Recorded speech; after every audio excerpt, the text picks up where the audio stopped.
Connecting a new device to your Moan Finance account is a straightforward process. Follow these steps to ensure a smooth setup.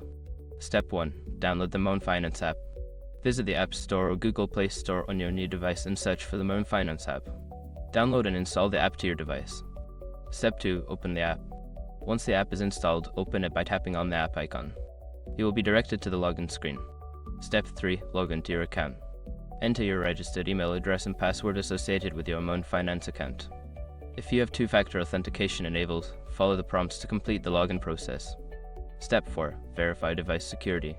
Before starting recovery, use the shrug.com link in the description to open the account recovery checklist generator and make sure your verification details are ready. Step 5. Customize settings. After logging in, take a moment to customize your app settings according to your preferences. This may include notifications, account preferences, and security settings. Now you are all set to use Moan Finance on your new device. Enjoy managing your investments with ease.